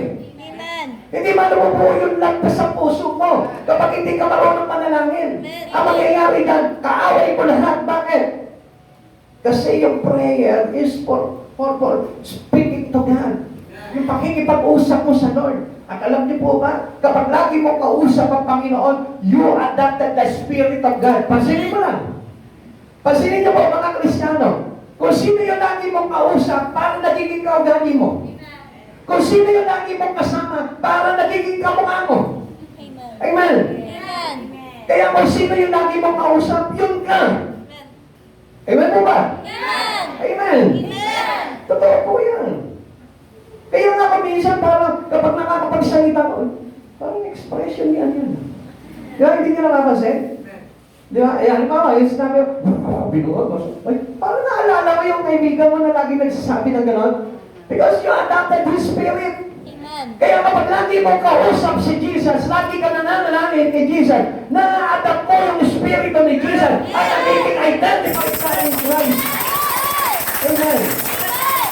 Sharing this and rejoicing in God's provision. At ito pa yung isang maganda po nito, na kapag tayo'y laging nananalangin, alam niyo po ba kapag tayo nagkakaisa sa panalangin, dumarating yung mga bagay na kailanganin natin sa buhay. Amen. Umuulan ang pagpapala. Amen. And all the God's provision will be overflowed into everyone. Amen. Amen. Amen. Remember that we are the body. Supposed to be, if we are belong to the body, we love by Christ. Amen. Sino po ba tao ang hindi nagmahal sa kanyang sariling katawan? Meron po ba? Meron po ba? Wala. Ikaw mismo, mahal mo yung sarili mo. Amen? Kaya nga sabi natin dito, love your neighbor as you love yourself. Kung paano mong inibig yung iyong katawan, yung iyong sarili, ganoon din yung pagmamahal mo sa kapwa mo. Amen. Amen. Amen. Kaya nga ang Diyos na ito, ipinakita dito, kung tayo ay parte ng katawan ni Jesus, how come na hindi ka mahal ni Jesus? How come na hindi ka pagpapalain ni Jesus? Why many Christians today didn't receive the blessing from the Lord? You know why? Because they are separate from the body of God. Amen. Hiwalay siya sa katawan ni Jesus. Pero kapag ikaw ay kabahagi ka, parte ka ng katawan ni Jesus, I tell you, dadaluyan ka ng dugo ni Jesus, dadaluyan ka ng lahat ng bagay ni Jesus. Amen. Amen.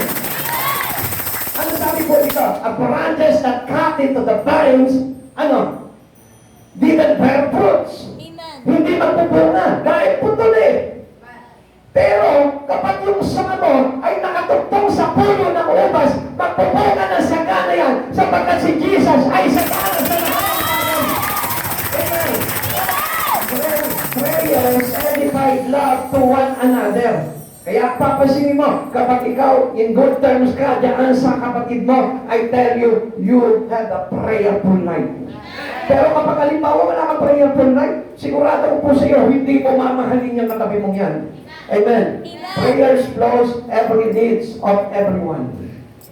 Amen. Kaya kapag ikaw lagi kang dinadatingan ng pagpapala ng Diyos, ibig sabihin yan, lagi kang nakikipag-usap sa Diyos. Ugaliin po natin bilang katawan ni Kristo na tayo po'y laging nananalangin. And this is the power of our prayer.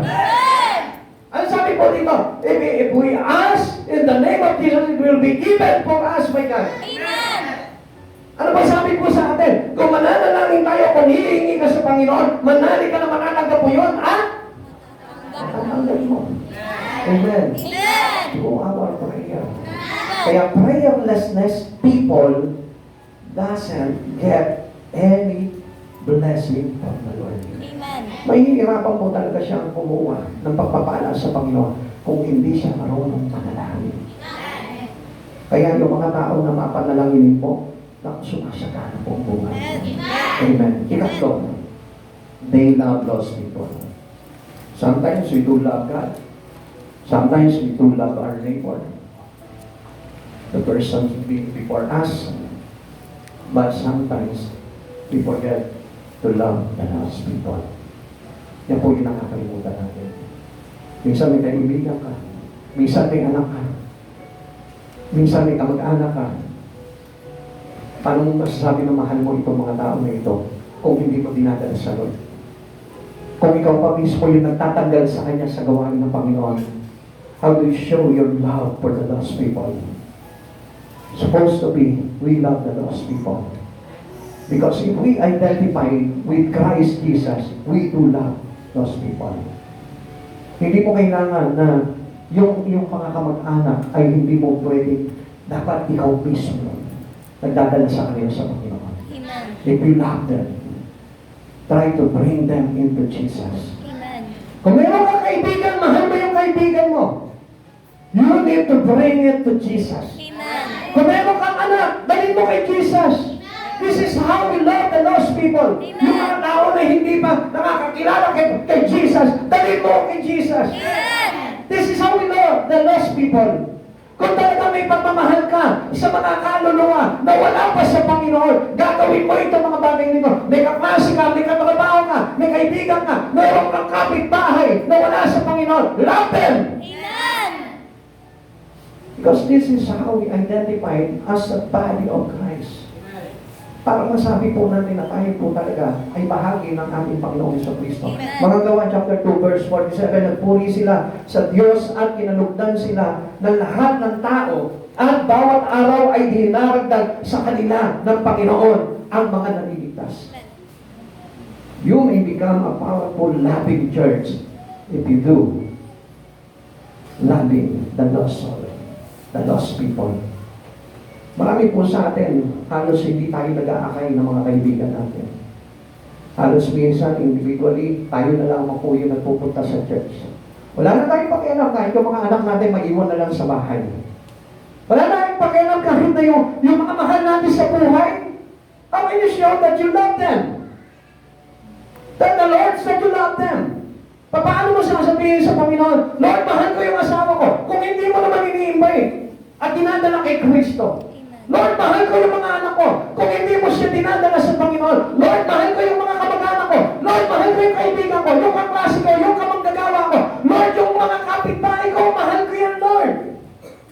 We cannot show our love for our neighbor, for the lost, if you only bring them foods. Amen. If you only trusting them. Hindi po gano'n yung pagmamahal sa kanila. Kung ibibili mo lang sila ng ukay-ukay. This is not the right thing to show them that you love them. Hindi po ito yung pagpapakita ng pagmamahal. If you love somebody, you will draw them to Christ. Dadalhin mo sila sa Panginoon. Kung mahal mo talaga yung asawa mo, dalhin mo sa Lord. Amen. Alam niyo po, mali po yung pagmamahal po ng tao eh. Ang pagmamahal ng tao, karaniwan, konsentidor. Kinukonsinti natin sila na hiwalay kay Kristo. Kinukonsinti natin sila na mamuhay separated to God. Amen. And you know why? What will happen to them later? Ano mangyayari sa kanila? Pagdating ng araw, mapapahamak sila, maiimpyerno sila if they won't receive Jesus as their Savior. Amen. Alam mo na yan eh. Kaya ka nga nandito ngayon eh. Pero pinababayaan mo na hindi mo madala yung anak mo sa Panginoon. Pero pinababayaan mo na hindi mo madala yung iyong mahal sa buhay sa Panginoon. And what was the reason? Because you're being compromised to what they had in the Word. Mga kapatid sa Panginoon, kung totoong bahagi ng katawan ni Kristo, dinadala mo rin sila para maging bahagi ng iisang katawan. Amen. Walang nagmahal sa kay Kristo na nagmahal sa kanyang kapwa na hindi nagmahal sa mga taong wala pa sa Panginoon. Amen. If you love God, you love a person around you, and you also love the lost to draw them into Christ. Kung mismo gagawin yun, di ka titigan lang at hindi ka nakakaakay. No, tignan niyo po ito. What should a love witness do for the lost? Kung ikaw ay a love witness, ibig sabihin po, ikaw ay mapagmahal na saksi. Ano po dapat po bang gawin po natin dito sa mga wala pa sa Panginoon? They were constantly witnessing and praising God. Mananatili ka na nagwi-witness constantly. Constantly, hindi ka tumitigil sa pag-witness to share the words, to share the message of love. Amen. Hindi ka titigil po noon kahit na sino yung makakilala mo. Amen. May lumapit po sa amin. Share ko naman po sa inyo. Pati ako napaisip po kasi ako noon eh. May lumapit po sa amin, humingi po ng konting tulong. Isa matandang lalaki. Sabi niya, pwede po ba makahingi ng konting tulong pagkain lang? Sabi ko, sige. Binigyan namin po siya, pero sabi ko lang, hindi ko plano ko po ibigay sa inyo ito. gusto ko pong pakilala sa inyo si Jesus kasi nag-flash po sa isipan ko yung mga bagay kay Jesus na hindi lamang po kailangan tulong ang ibigay mo sa kanila, kundi bigyan mo rin sila ng salvation. Amen. At pumasok po sa isipan ko yung kung bibigyan mo ito, kakain siya, tapos pagkatapos niya kumain, wala na, tapos na. Pero, kung papakilala ko sa kanya si Jesus, at tumatak sa puso niya habang buhay, dadalhin niya yun. Amen. Hindi mawawala yun. Amen. Sabi ko sa kanya, kakay, kilala mo ba si Jesus? Alam mo ba na mahal ka ni Jesus? At alam mo ba na namatay siya para sa kaligtasan natin? Sabi niya na ako. Sabi ko, gusto ng Panginoon na ito na sa oras nito, tanggapin mo siya. Pinatanggap ko siya, tumanggap siya. Sabi ko, huwag mong kakalimutan si Jesus sa buhay mo. Kahit nagugutom ka, kahit wala ka, kahit na pang bagay na sabihin mo, huwag mong kakalimutan si Jesus. And then, isa ko yung why don't we do our purpose? Why God calling us? Gawin po natin yung mga bagay ngayon. Constantly witnessing and praising God. Yung manatili po tayo sa bagay ngayon, iiwanan ng Panginoon. Hindi mo i-busy ka sa mundong ito, iiwanan mo na ang Lord. Iiwanan mo rito, kunin mo sa Panginoon. Gawin mo pa rin yun. Ay, busy ka sa trabaho mo, meron ka mga katrabaho doon. Na wala pa sa Lord, akayin mo. Amen. To become a part of this body, hindi naman kailangan na, okay, sige, may trabaho ka. No, God. He knows it. He knows everything in you. Ngayon, kung talaga wala kang free time, why don't you invite or share the things in God doon sa mga nasa paligid mo?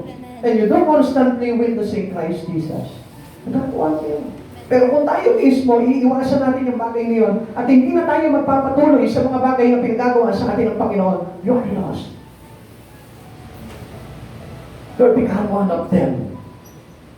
Kaya nga tayo po, napapalad po tayo kasi tinanggap na natin si Kristo. Dynamic with the Spirit, the Lord added to the church daily those they were saved. Kapag meron po tayo ng tinatawag na dynamic witness spirit, yung ibig sabihin, tayo po mismo, naging aktibo po tayo, naging active po tayo, maraming idadagdag po sa atin ng Panginoon. Because we are attached to the Spirit of Jesus, kaya very fruitful po tayo. Very fruitful dapat ang mga Kristiyano. Ay walang Kristiyano na nakaugnay kay Kristo at kabilang kay Kristo na hindi namumunga. Every one of us must bear fruit. Ikaw tayo lahat, bago ka man, matagal ka man, kailangan nagpe-bear ka ng fruit na pupunga ka. Amen. Amen. Amen. Ano po ba yung pupunga na ito? Those lost souls, those lost people. Because we love them, kailangan maging bunga natin sila. Amen. Amen. Amen. Amen. Amen. We are all to be involved in outreach. At kung may mga outreaches po tayo, dapat nakikiisa po tayo dyan. Ano po ba ito mga outreach na ito? Excited tayo dapat na mag-join po sa mga outreaches natin. Yung mga Bible study po natin, yung mga satellite church po natin. Dapat tayo po nakikiisa po tayo dyan. Hindi naman po tayo yung nagpupunta sa church po natin. Hindi naman po tayo umaten every Sunday. Dapat nga po, every Wednesday, nandyan din po tayo. If you do. If you have time. If you can make it. Kung magagawa mo yung gawin mo yun, sapagkat katawan ka eh. Walang katawan na humiwalay sa katawan. Walang parte ng katawan na humiwalay sa katawan. O else, hindi ka muna sa katawan. Amen. That's why we are all to be involved in outreach. Kailangan excited tayo doon sa mga bagay ngayon, hindi malungkot. Kaya naman si Pastor, sinasama na naman ako sa Kalasyaw. Kaya naman si Pastor, hahayo na naman kami sa Batista. Hello? Dapat ka excited ka doon. Dapat ikaw ngayon nagsasabi sa Panginoon, Lord, I'll do this outreach. Lord, I'll go with you. Dapat tayo, kasama tayo. Katawan ka eh. Kamay ka eh. Paa ka eh. Paano makakalakad ang katawan kung walang paa? Amen. Amen. Ano pa? Sabi ko po dito, the whole church is to be a team to reach the world. Mga tayo malamang po tayo. Nandiyan ka pala sa barangay mo. Wala pa tayo sa buong mundo. Dapat dito pa lamang pinagsisikapan na po natin na pag-ibahagi po talaga tayo ng isang kawan. To be a powerful, loving church, we need to do all these things in our life. Gawin mo tayo bilang Kristiyano. Huwag mong i-insist yung gusto mo lamang. Because ang kailangan po talaga masunod ang kalooban ng Diyos sa buhay po natin. If you want, gusto ko malaman mo, maghihiwalay ka sa katawan. And later, you'll be separated to Jesus. Kaya maraming tao sa separated lugar, maraming Kristiyano nagpa-backslide, maraming Kristiyano tumatalikod na sa Panginoon. Alam niyo po ba kung bakit? Because hindi nila ginagawa yung kanilang bahagi sa katawan ni Kristo. You must do your part into the body of Christ. Gawin mo yung bagay ngayon. Maraming bagay. Basahin mo itong 1 Corinthians chapter 12 na ito at hanapin mo dito ano ba yung kaloob sa akin bilang bahagi ng katawan ni Kristo. And I want you to dare, every one of us here, pag uwi mo ng bahay, basahin mo itong 1 Corinthians chapter 12 na ito at pagkatapos nito, pagnilayan mo ano ba ang binigay na kaloob sa akin ng Espiritu ng Diyos para maging kaisa sa kanyang katawan. Amen. Ulitin ko po sa inyo. Makinig po kayo. Mamaya pag uwi mo ng bahay, basahin mo ito. 1 Corinthians chapter 12. From 1 up to the following, basahin mo ito, pagnilayan mo ito, at tignan mo kung anong pagnawagan sa iyo, o kung ano yung parte mo doon sa katawan ni Kristo. Pag-isipan mo mabuti. Alam niyo kung minsan po tayo, hindi po natin binibigyan ng pagkakataon po itong mga bagay ito sa buhay po natin. Kaya wala po tayong function. Hindi natin nagagawa na mainam yung bagay na pagkatawag sa atin ng Panginoon. And then later on, ano mangyayari? Nawawala ng gana, tinatamad, nababagot, at lumalayo na sa Panginoon. Kaya tayo nawawala sapagkat ayaw niyong bigyan ng masarap na sangkap at masarap na gawa yung mga bagay na pinagagawa sa iyo ni Jesucristo. But if you enjoy working with the Lord, I tell you, kailanman hindi ka na mawawala kay Kristo if you enjoy doing good in Christ Jesus. So, itong mga bagay niyo, nakikita mo, nakahalap yung Espiritu mo, you become a powerful Christian, you become a powerful church, and you will be a powerful church and body of Christ Jesus. Mga kapatid, gusto ko na malaman mo na sa oras nito, hanapin mo kung ano ang tungkulin mo sa Panginoon. Huwag kang bibitiw, huwag kang hihiwalay. Sa pagkakulay ka kay Kristo, wala nang silbi ang buhay mo sapagkat hiwalay kay Kristo. Ang isang sanga, ulitin ko po sa inyo, na putol sa puno ay wala nang silbi. Anong ginagawa na naman po dito sa putol na sanga na ito? Hindi po pati ginagatong na lamang po siya. Katulad din po natin, tayo po ay mga branches. At si Jesus yung ating puno. At kapag tayo po ang mga branches, mga sanga, ay naputol sa ating puno, ikagatong na lamang tayo pagdating ng araw. Kapatid, huwag mo sayangin ang buhay mo. May purpose ka. Dapat may function ka. Sa isang katawan, makinig ka dito. Huwag mong i-insist kung ano yung nasa sa loobin mo naman. Mag-aral ka sa aral ng aming Panginoon na ito. At ito po yung tinuturo po sa bawat isa po sa atin sa oras nito. Sapagkat maraming mga Kristiyano ngayon are living into the complacent world. They want to serve God conveniently. Gusto lang nila masarap. Ayaw nila ng aplikasyon. They don't want the responsibility in the Lord. They don't want the responsibility in the church. You need to have that. Kailangan mo yon. Kailangan mo maging parte ka ng katawan. Kailangan mo maging parte ka ni Jesus. Kailangan mo na maging bahagi ka ni Jesus. Kailangan mo na maging bahagi ka ng vision ni Jesus sa mundong ito. Or else you're nothing. Kung iniisip mo lang yung pansarili mo, you're nothing. Kung ang pinupursige mo lang sa buhay mo, yung mga bagay lamang pansarili mo personally, you are nothing. Because the purpose of God to create us is to be His fellowship. At alam niyo po ba kung ano yung fellowship na yun? For us to go into the worship. Para na tayo maging bahagi ng pagpupuri sa ating Panginoon. And that was our purpose why we are created by God. At ngayon, kung hindi po natin gagawin yung mga bagay na yun, I tell you that you are nothing. Walang kwenta ang buhay natin kung namuhi ka lang sa mundo nito that you spend only your time. You spending your time in a things in the world and not in Christ Jesus. Kapatid sa Panginoon, magising ka. Sa pagkatayo ng Diyos na masayang ang buhay mo, napakaganda ng pagkalikha sa atin ng Panginoon na ito. Huwag mo sayangin yan sa mga bagay lang na gustuhin mo sa mundong ito. Gustuhin mo ang Diyos sa buhay mo. Find your ministry in church. Hanapin mo kung ano ba yung mga bagay na dapat maging ministry mo sa church nito. Kung wala, kung sa tingin mo, wala. Bakit hindi ka magandang ng Bible study doon sa tahanan mo? Invite mo yung mga nasa paligid mo doon, then you will have now a part in the body.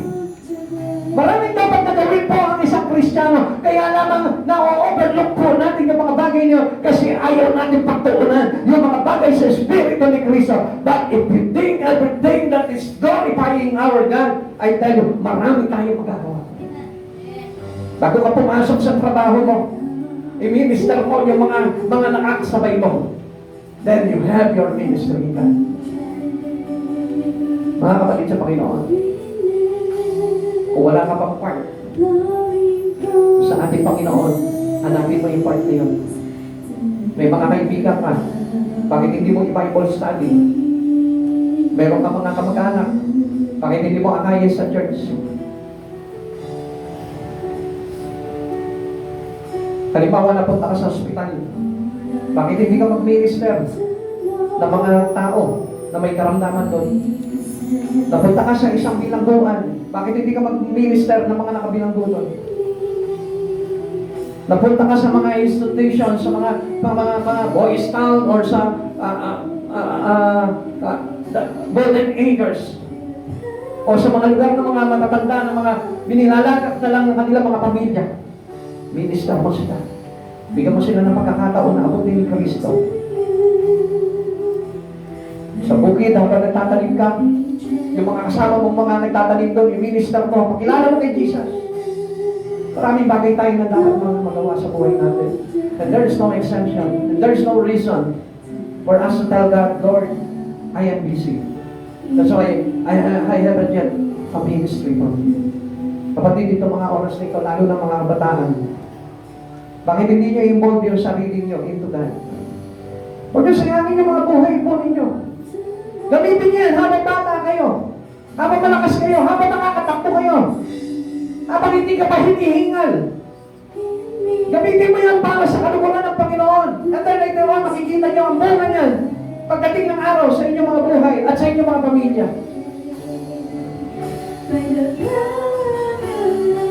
At kung meron po kayong mga kamag-anak, mahal sa buhay, anak, asawa, magulang, bakit hindi nyo sila pilitan, i-minister nyo sila, dalhin nyo sa church, pakilala nyo kay Jesus. Being one with them in Christ Jesus. Kapag hindi biro po itong mga bagay nito. Hindi biro ang maging isang Kristiyano. Hindi biro ang tumanggap kay Jesucristo. We must show our love to Jesus. If you accept Christ Jesus, kung talagang tinanggap mo si Kristo sa buhay mo, ipakita mo sa Kanya yung pag-ibig mo sa Kanya. Ipakita mo sa mga tao na mahal mo sila. At ipakita mo sa mga lost people na mahal mo rin sila.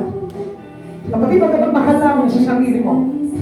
Sapagkat ang sino man nagmamahal sa kanyang sarili, ay siya mawawalan nito. Subalit, ang magbigay ng kanyang buhay alang-alang sa iba, sa kanyang kapwa, sa kanyang kapatid, ay siya magkakamit ng buhay na walang hanggan. Gamitin mo yung buhay mo.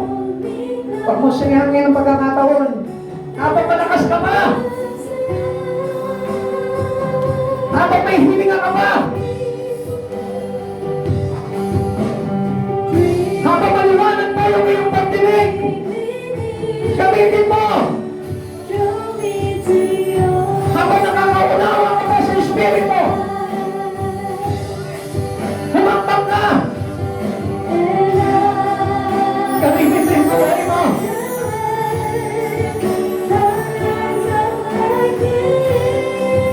At doon po sa mga hindi pa nababaptize, after receiving this word, if you want to be baptized, lumapit lamang po kayo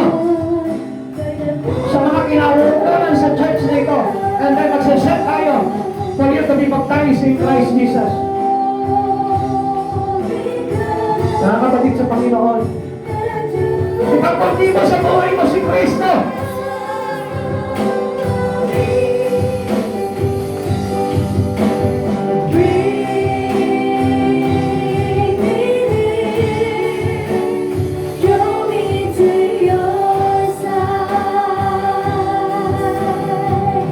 Partners, pamahagi mo. Tayo po'y dadako sa pagpapiraso